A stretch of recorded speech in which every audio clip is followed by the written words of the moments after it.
Hey, hello everyone, and I'm will be starting in a minute while people get connected, logging, and set up their audio and everything.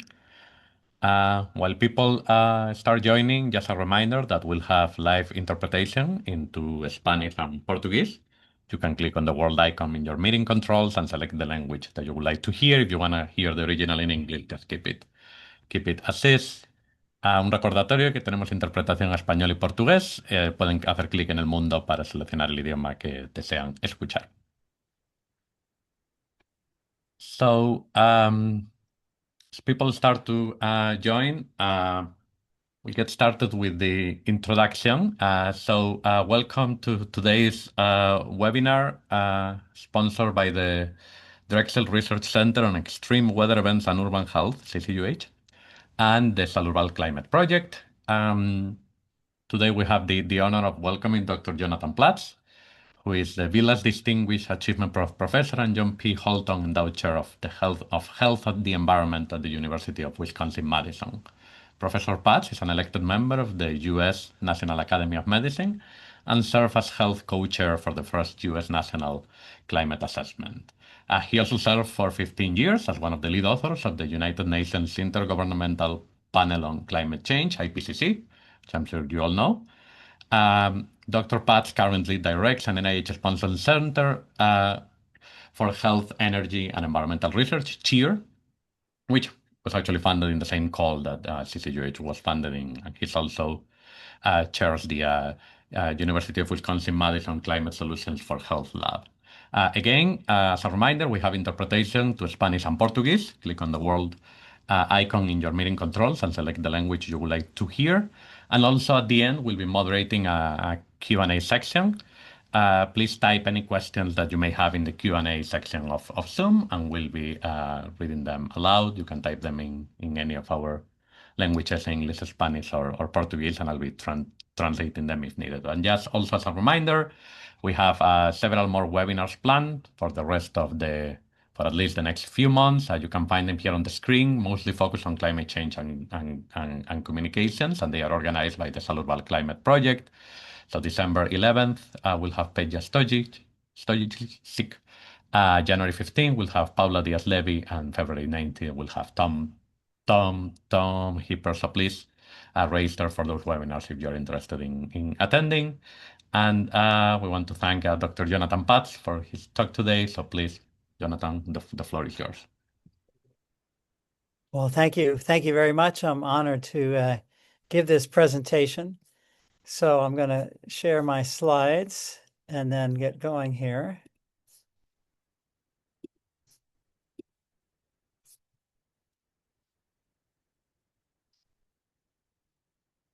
Okay, so how does that look at your end? Perfect. Looks great. Looks good? Okay, great. Yeah, so I'm going to be talking about how cities hold the key for human health and climate stability. And I'm going to just dive right in and talk a little bit about the risks of climate change that most of you know about, and how there's an intersection between urban planning and health that can accomplish two things: reduce the risk of climate change, but also improve our health at the same time. All of you are, I'm sure you're aware that the most abundant greenhouse gas that's warming the planet is carbon dioxide.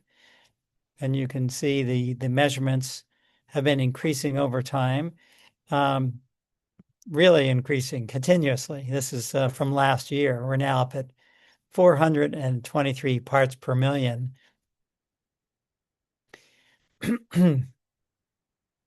And I know that your dean is down at COP30 presenting your work. That's great that she's down there.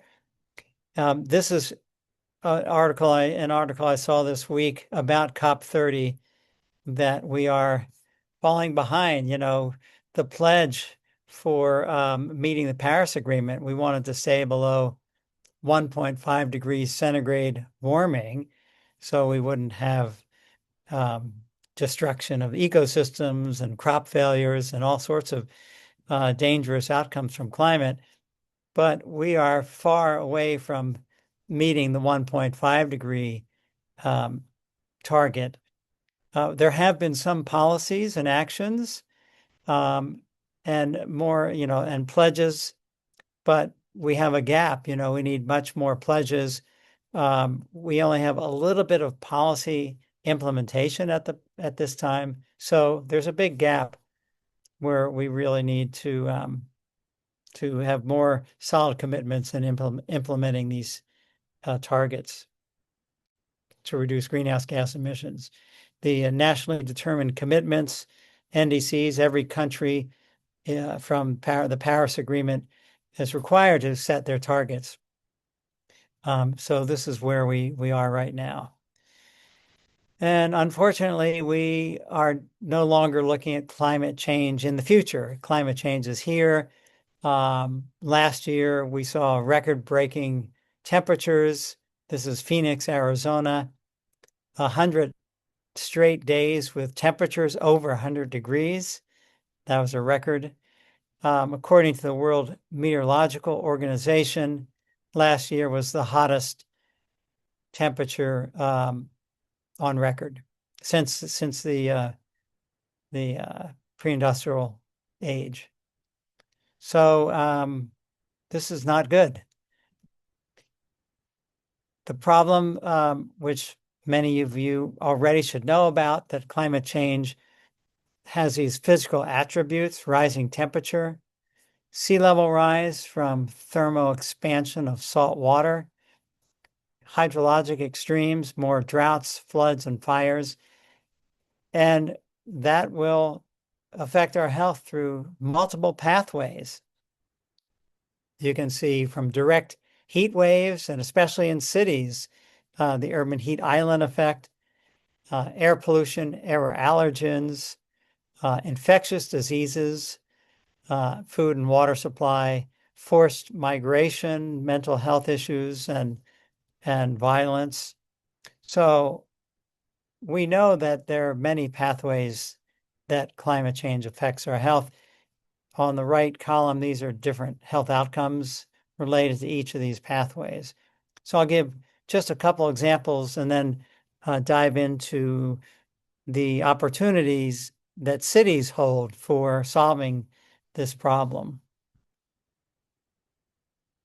Of course, with temperature, we know that temperatures are becoming more extreme. We had an experience of this in the Northwest U.S. and parts of British Columbia in Canada 4 years ago. This heat dome was extremely hot. It led to mortality in Canada and the U.S. Vinyl siding was melting off of houses. The town of Linton, British Columbia, got to 121 degrees Fahrenheit and then went up in smoke. Well, weather's always changing, right? We have heat waves, but there's now a much better science in weather attribution. The attribution science has accelerated in its ability to determine whether or not an extreme weather event was influenced by climate change. That weather event of 2021 was made 150-fold more likely due to human-caused climate change. And so that event was virtually impossible to have occurred, to have been that extreme without climate change. Now, in cities, of course, heat is a big problem, and it depends where you live in a city. You may be familiar with these maps from Richmond, Virginia, in the United States. On the left, you see a map of tree canopy and tree cover, and where we see parks. And this map on the right shows the temperature And notice that, where you have more green, you have lower temperatures. It's not quite as hot. And this is a story of equity.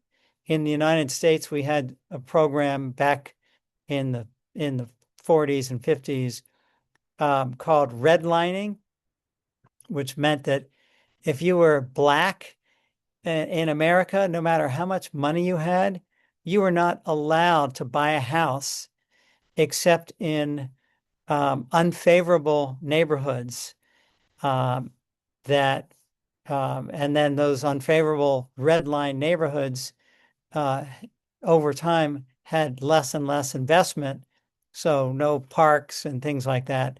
So today, um, you know, if you're in a poor urban formerly red line zone, you're at much higher risk of high temperatures in an urban heat wave. Of course, heat affects our health more than just direct heat waves. And this is a systematic review led by Dr. Mora at the University of Hawaii. And if you look on the if you look on the left, you see extremes in weather, so extreme temperature, precipitation, floods, droughts, storms, and they impact human pathogens. Many of them are infectious diseases like carried by mosquitoes, vector-borne diseases, also waterborne diseases, thinking about extremes in the water cycle, more flooding, more contamination. Airborne diseases, thinking about ragweed pollen and allergens.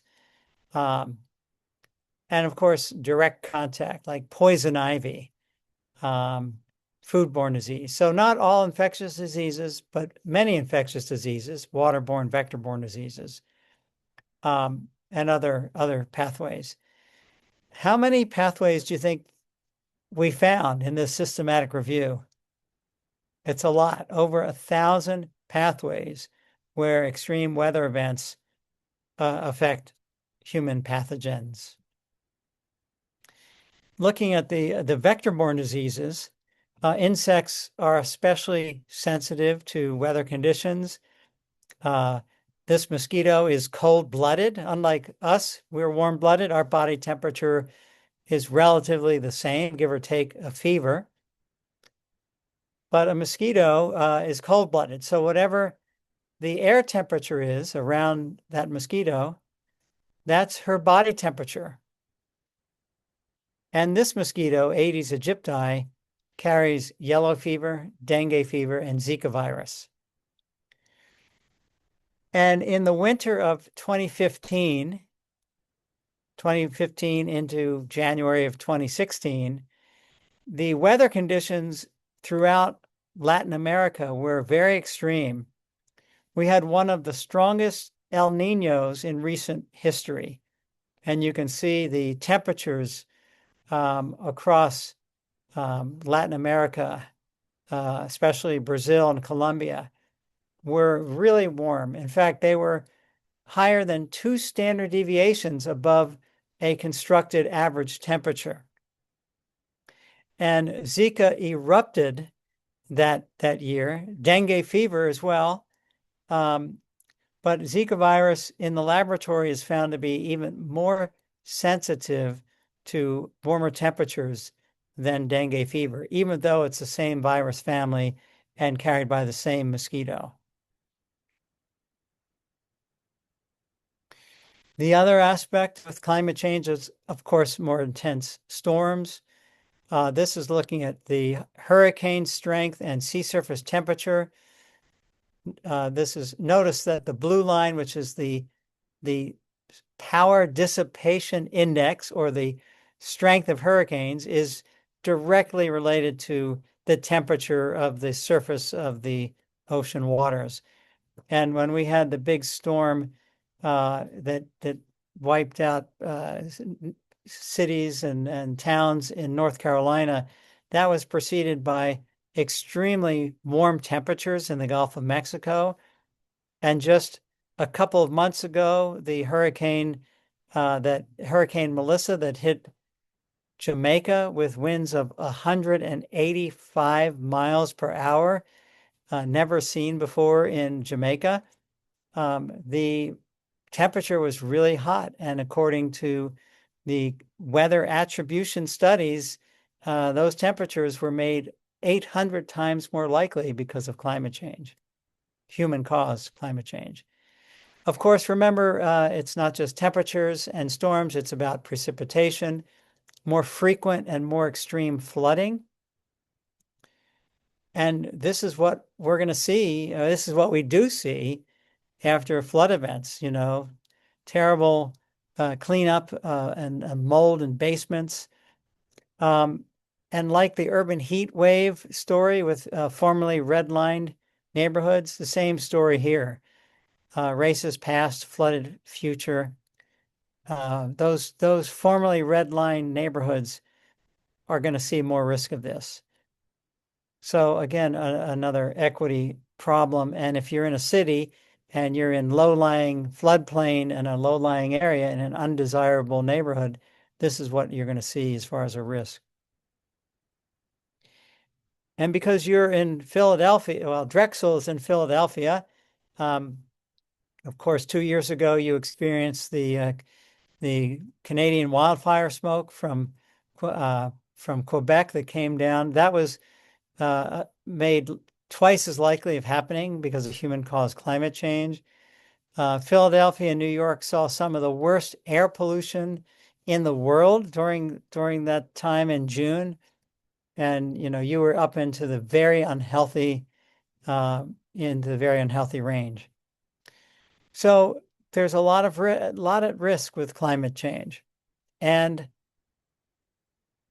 we know that the climate science shows that this is human caused. It's not natural variability. We know from IPCC and years of assessment that this is something that is caused by humans, which means that we can solve the problem. If we're causing it, we should be able to solve the problem. And actions to mitigate against climate change offer enormous opportunities for cities and for our health. If I focus on the energy sector, air pollution kills more than 8 million people every year. And of that 8 million, about 5 million premature deaths are directly linked to burning fossil fuels. I don't have enough time to talk about the food sector, but if we were to all, follow the universal healthy reference diet with less meat in the diet and more fruits and vegetables, that could save millions of lives every year. And then finally, and very relevant to cities, the transportation sector, it's estimated that the increasing in biking and walking, active travel, saves millions of lives, about 4 million lives every year. So a golden opportunity if we were to lower our fossil fuel dependence and get off of oil, gas, and coal and be much healthier for that. My own team conducted a study looking at decarbonizing across the United States. If we could reduce emissions and burn less fossil fuels, what would that mean for exposure to PM 2.5 air pollution? And we found that 53,000 Americans would be saved if we could get to cleaner energy and have reduced exposure to fine particulate pollution. And this is a map showing the darker the blue, the more the benefit. And you see in your area around Drexel University, lots of benefits because of the coal-fired power plants in the Ohio River Valley. But we see, less air pollution from traffic in California, oil refinery in Louisiana and Texas. But anyway, a great improvement.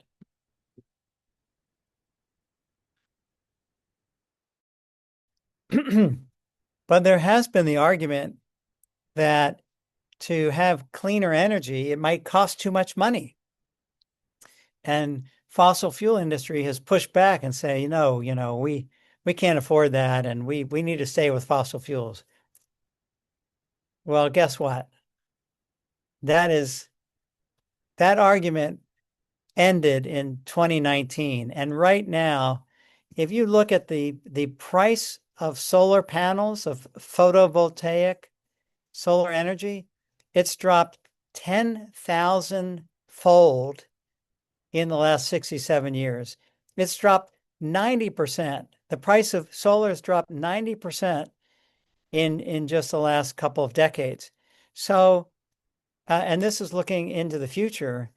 Even with America pulling back, the world is going to solar. It's just this is what's going to dominate our energy. So if we don't want to advance solar in our country, we're going to be left behind. So the good news is that the cheapest way to generate electricity now is from renewable energy and batteries. The other area for opportunity, of course, is in cities.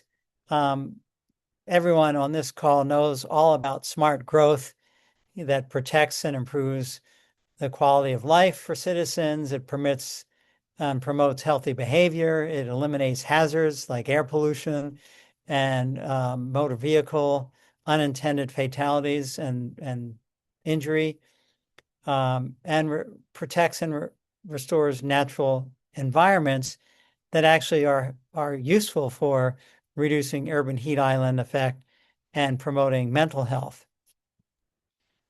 And your group knows better than I do, and I'll just throw this slide and I won't read everything, but you know what smart urban design looks like as far as increased density, not overcrowding, but increased density, green space, mixed land use, smart surfaces, like permeable surfaces, and vegetation that doesn't require any irrigation.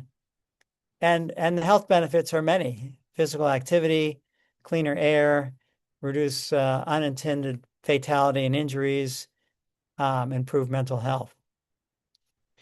This is one example from Jason Vargo, who worked with us when he did his postdoc here. This is in chapter 16 of our textbook, by the way.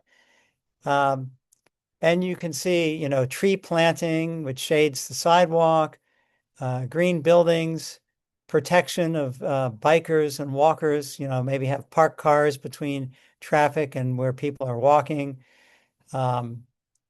and more transit, green space, rainfall, storm gardens to reduce runoff. So there are lots of things. This is just looking at New York City. Lots of ways to design cities that are healthful for people and reduce the risk of heat and extreme weather. There are also many nature-based solutions, many in cities, urban forests, building solutions, green buildings. Here are these rain gardens, urban farming. So there are lots of things that we can do to use nature-based solutions that are very efficient and effective. This is some example showing what trees do, as far as shade and cooling the air. If a city has less than 20% of tree cover, the temperature could be almost 2 degrees Fahrenheit, or about 1 degree centigrade warmer if you have few trees. If you have more than 40% trees in a city, that can cool a city by about almost 3 degrees centigrade, 5.5 degrees Fahrenheit. So trees are really significant in what they can do in a city. Tree species is important, however, because some trees give off isoprenes, which is a precursor gas of ozone, ground level smog ozone. Oak trees are not great for that. So if you have a choice in the trees that you plant, you want trees that don't emit isoprene gases and also, you don't want too much pollen as well. That could exacerbate people with asthma. So tree species is important. Here's looking at New York City. There's Central Park, and you can see that these parks, it's much cooler. Same in Washington, D.C. You can see, the cooling extent that happens with planting trees. And green space is really beneficial to mental health.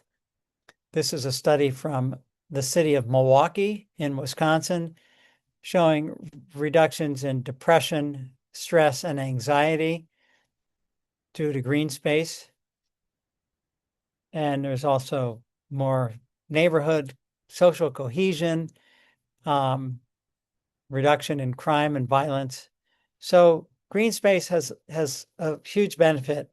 The reduction in mental health is really significant, on par with the stress of moving or divorce. So we're talking about pretty serious mental health benefits from green space. This is a study out of the country of Denmark showing an inverse relationship between the risk of developing a psychiatric disorder anytime during your lifetime compared to the amount of green space that you were exposed to as a child. And no matter where you lived, even if you were in the capital center or a suburb of the capital or a small town or even in the rural spaces, the more green space that you grew up with as a child protects you from having mental illness as an adult. Now, of course, there are bad ways to design. If you're in a wheelchair, you take an elevator, not an escalator. So why on earth would you have an escalator up to a fitness center? It just doesn't make any sense. Well, in the United States, our modern cities are designed, this is looking at a suburban area, that's designed for car travel. And one question is our transportation system causing chronic disease due to the overdependence on the motorized vehicle, leading to sedentary lifestyles? You all know about these maps of increasing obesity across the United States. Some of this is food systems and availability to healthy food, but also it's a matter of transportation and inability to promote active travel from walking and biking. And mass transit, of course, promotes walking, and buses that carry bikes, that's pretty good too. But I'm sure your group is well aware of this classic slide where you see, an old style neighborhood on the bottom with integration of, there's a school, there's apartment building, there's a shopping mall, and everything is sort of mixed together. There are stop signs at these intersections, so it's very, promoting for biking and walking, probably slow moving vehicles. Versus up here, the sort of more modern segregated land use of here's a school, here's housing, residential housing, and here's a shopping mall. So if you're on your bicycle and you're a child trying to get to school, you've got to go out here onto this dangerous trafficked artery and risk your life for either going to school or going to the shopping mall. So you can see how, this old style neighborhood promotes physical fitness and this new style doesn't promote it. And so transportation, there's some great transportation solutions. If we can increase walking and cycling, improve transit, switch away from internal combustion engines to electric vehicles, and that would promote healthy lifestyle. This is showing striving for the 15-minute city. I'm sure your group is well aware of that. This is a map of Washington, D.C., and the idea is to try to get centers and destinations and have subway stops that are, that are close. Every subway stop could be its own center, and developing, a community that you don't have to drive all over the place, that you're able to get what you need in centralized places. You can walk to anything that you ever would need in 15 minutes.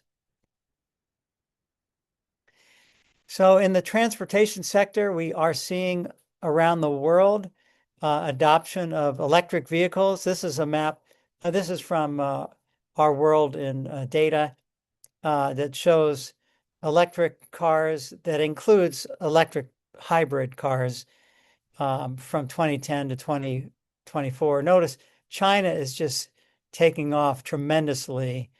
And we're unfortunately, with the just decimation of the Inflation Reduction Act, the United States is going backwards by stopping those incentives for electrifying our transportation. Luckily, our charging stations for Wisconsin got through. So we're going to have electric chargers every 50 miles on Wisconsin highways. Luckily, that Inflation Reduction Act funding came through, but it's very inconsistent around the country.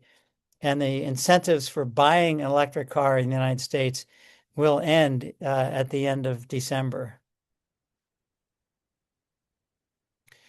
Of course, no surprise, cities with the highest rates of walking and cycling have the lowest rates of chronic disease. You see the rates of obesity and diabetes much lower in those cities compared to cities with poor walking and cycling. Of course, exercise is more than just burning calories. Contracting muscles also release cancer-preventing chemicals and heart disease preventing chemicals. So exercise reduces heart disease, cancer, dementia, and depression.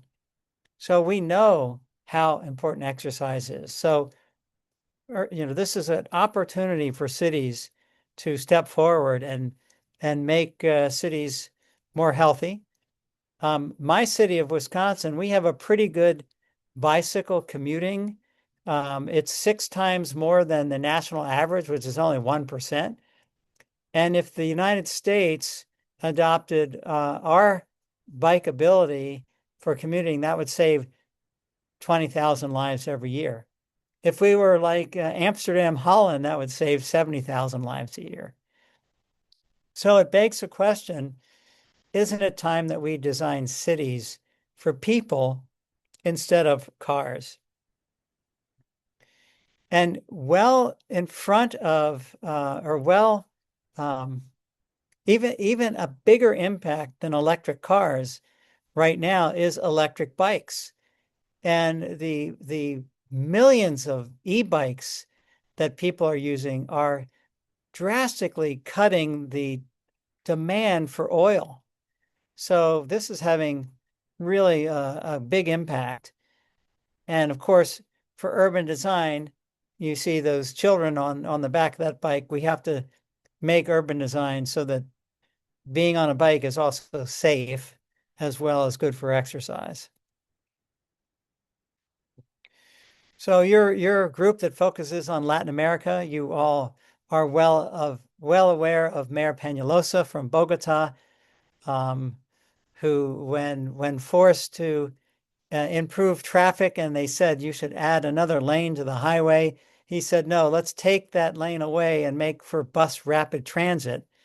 That was a big move, the Transmillennia project. And he said that an advanced city is not one in which the poor can get around by car, but one that even the rich use public transport.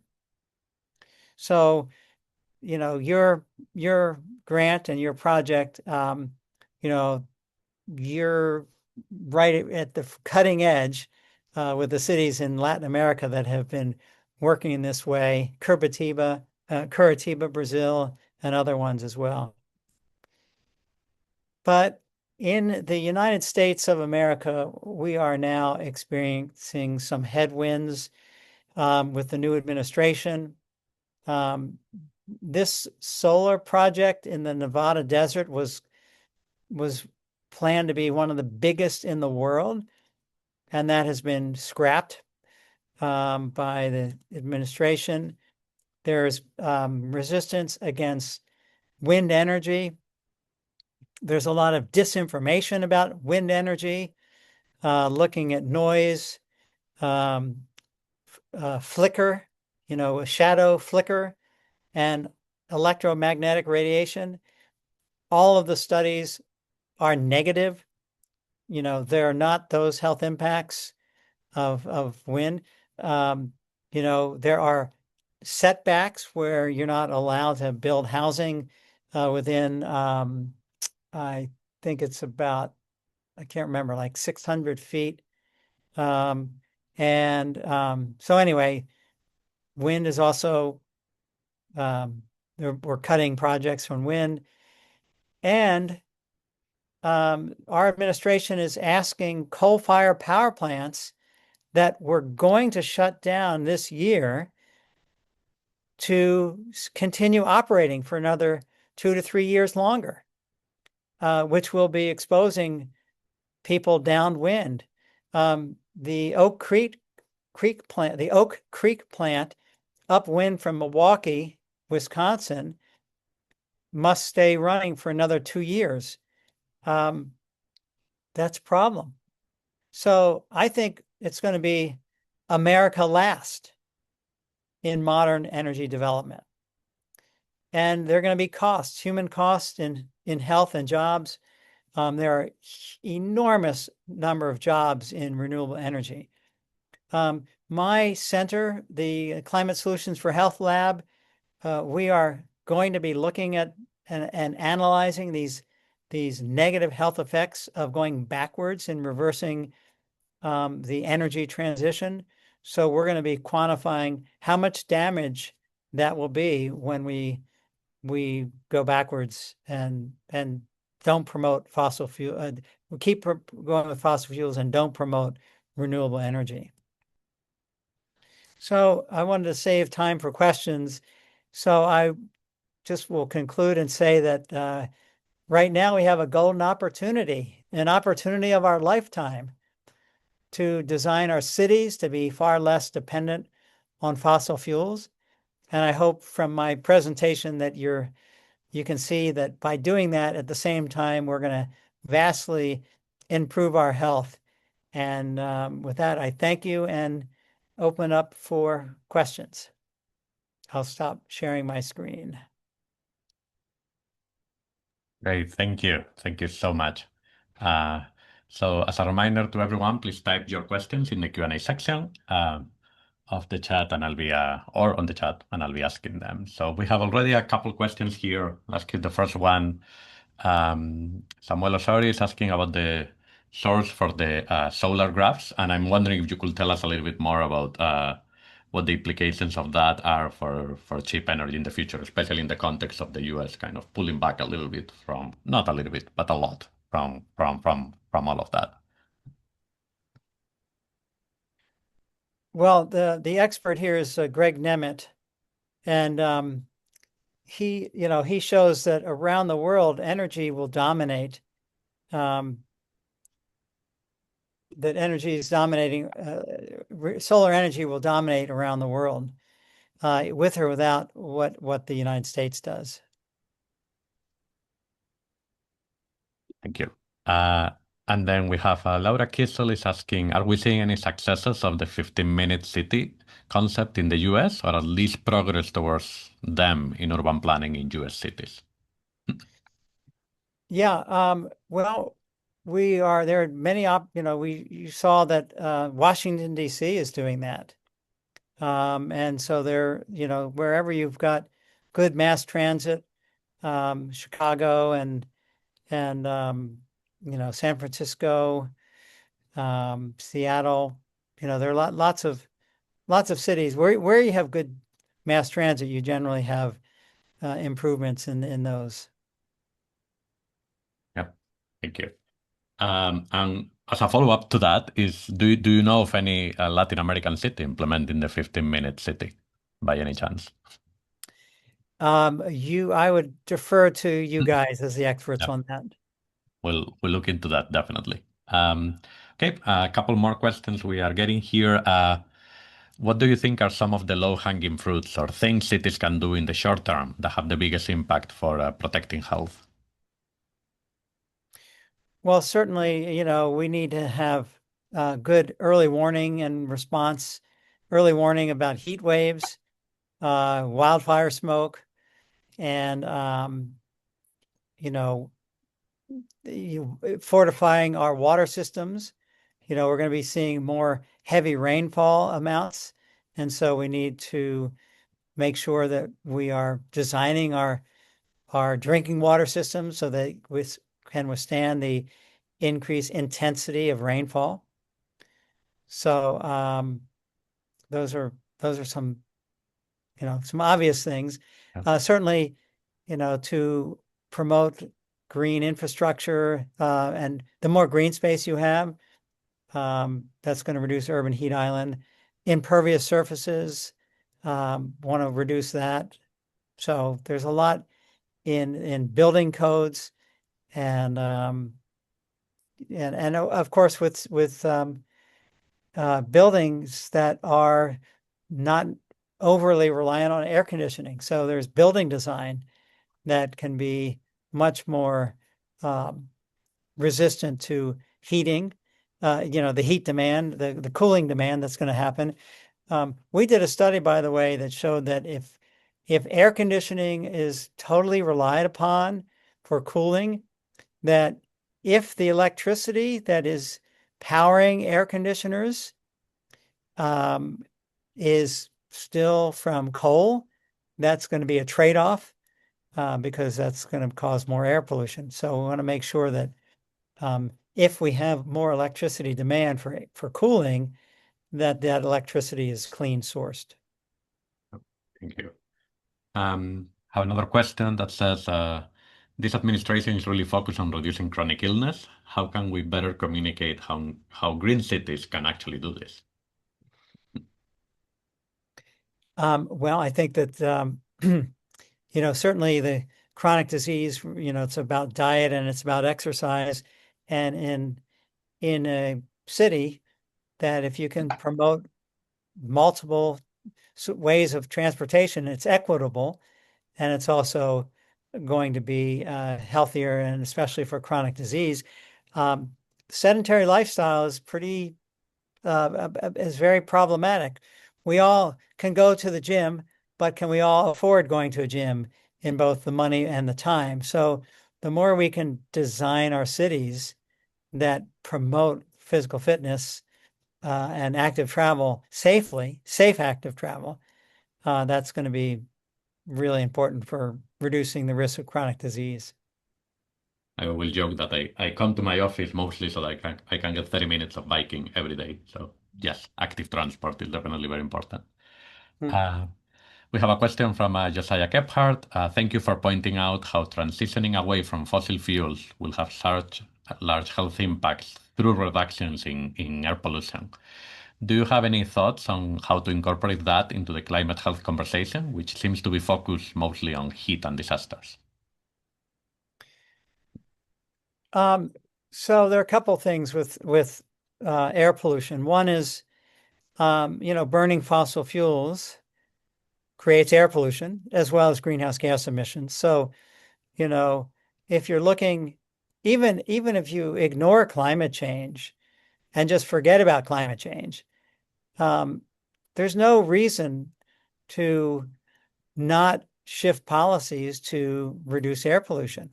So you'd want to, you know, you'd want to shift, you'd want to shift to clean energy and clean transportation. On the other hand, if you do consider climate change and consider more heat waves and more stagnant air masses, climate itself has an impact that exacerbates air pollution, especially ground level smog, which is very sensitive to temperature. So climate impacts will affect air pollution, and at the same time, the causes of climate change and causes of air pollution have the same sources. So, we all want to be breathing clean air and so that's something I would Mhm. say looking at it in those two ways. Yep. So we have another question from Katie Inbeck. Going back to one of your first slides, I think it was the attribution one. That framing of this event was made X times more likely due to human-caused climate change. She understands that the reasoning to phrase it in that way comes from rigorous research and a desire for precision. But at what point can we just say this is climate change? I guess I'm curious about any conversations you have had around that and how the IPCC and other big players talk about the language used to communicate the connections. I mean, I would simply defer to the World Weather Attribution Initiative that has some of the best climate centers in the world. And through the increased statistical power, the ability to say that something was caused by human-induced climate change, that capability from attribution science is just much stronger than it has been before. Thank you. I have a question from Silvia Jimenez asking, are there any programs tackling urban heat islands and addressing more heat resilient and passive buildings? Say again. Sorry. If there are any programs that you know of tackling urban heat islands, addressing more heat resilient and passive buildings. So I think a question around buildings, building construction. Right, right. Um, so there are examples around the world. I can't really point to, certain ones in particular, but I'll give you just some examples. There are examples of companies that are putting up solar panels over all parking space, which is usually black asphalt, which would retain heat and be a problem. There are places, and I can tell you from a big company here, Epic is a big data center, big data, health data company. They have solar panels over all of their parking lots. There are all sorts of examples of white roofs, green roofs, roadways that I've seen designs of roads that are actually solar panels are the roads. um, so there are and I know that I think the coal mining museum in in West Virginia has solar panels on its roof. But yeah, there are examples um, all over, but I can't necessarily point to one particular city. Um, and I assume that this crowd would have uh, more uh, more data than I have as far as all of the different interventions around the world, especially in Latin America. Yep. And related question, but on a slightly different topic about urban planning strategies to to reduce travel times, apart from things such as road infrastructure, additional lanes, alternative routes? What about the promotion of sustainable mobility through bike lanes and improved public transportation? I mean, we researched that in Latin America a lot, but what about, for example, in the US? Any strategies that you know around that? Yeah, so in New York City, they shut down traffic in on Broadway, you know, and the shop owners were very upset. They were worried that it would reduce business. And what is it called? Tactical urbanism, where Uh, overnight they brought in these giant planters with trees and blocked the street overnight. And people were really worried about that. And it turned out that greatly increased the amount of people visiting these shops because everybody wanted to be there. And they said, "Wow, this is great. We can walk around." And so that happened in New York City, and they've maintained that now. That that's I don't know, semi-permanent anyway. That you blocked off the streets and now have a walking mall. And of course, yeah, this is old news, but what happened in Copenhagen, I have before and after pictures from the 1960s to the 2000s where there used to be traffic and they made an intentional design decision to say we don't want traffic anymore. We're going to shut traffic down and turn this into a walking mall. So yeah, but New York is the most obvious example I know in the United States. yeah, and we actually have we've done research in Salud Val around the ciclovías recreativas in Bogota, for example, one of the most successful ones where they close actually streets during parts of the weekend or during some other days, and they are completely closed to cars, and they have a lot of programs, etc. during those streets. It's not just about riding, but about the social activities that go around that. And I believe that the Bogota case is the biggest one in the world, probably, of open streets. So I think that's a great example. And now here in Philadelphia, they are starting to do that in Walnut Street, a big commercial street, and they are closing that in some weekends, some parts of the year. Of course, some people complain, but businesses actually seem to love it because, a car Mm. doesn't buy anything. It's the person inside the car. And if you can walk there, it's much easier. So great examples of activities that improve walking around, etc. I have a question here on the chat. Thank you for the wonderful talk and all your work. I have a question regarding your opinion about the studies that try to perform cost-benefit analysis. Policymakers care very much about this type of evidence. Yeah, so I'll just say right now we're working on looking at the effect of air pollution uh, on Medicare and Medicaid visits, and we show that depending on where you live in the country, hospital costs are different. So, and there's some big underestimations in some parts of this country in the cost of air pollution. So, um, there are the models, for example, out of the EPA, the benefit mapping, the BenMap model.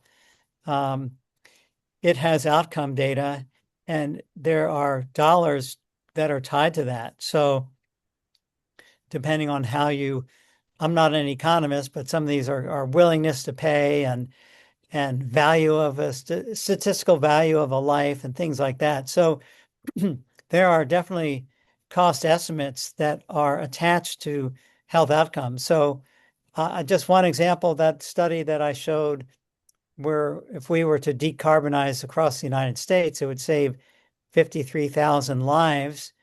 Well, the avoided mortality, hospitalization, lost work days, the numbers, that 53,000 lives turns out to be over $600 billion every year in avoided mortality, hospitalization, lost work. So those numbers are available in these models.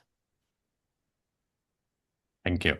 And I guess money always brings action. Uh, we are almost at time, so I want to thank you again for your for the talk today and for fielding all of these questions. I think it was a record number of questions that we've had today. So thank you for the willingness to do that. And as a reminder for everyone else, we have the coming up the 3 more webinars here on the climate change and communications in December, January, and February. Please stay tuned for all of those. And also from the Salurbal project, just a reminder that we have recently launched the Salurbal, the new Salurbal portal. This is what we launched actually on Tuesday in our presentation in COP, and that you can visit it at salurbal.org. And you can find a lot of information on Latin American cities here, including our tools to compare, for example, the number of heat wave days that there are by city over time, where you can see them sadly increasing. Of course, we hope that this is a tool that can be used for advocacy around climate and health. And you can find also our research here, including if you type ciclovia, you can find research on the ciclovías recreativas in Bogotá. So if anyone is interested, you just go to salurbal.org and we'll put the link in the chat now. So thank you, Dr. Platz, and see you everyone in our next webinar. Thank you. Have a good day.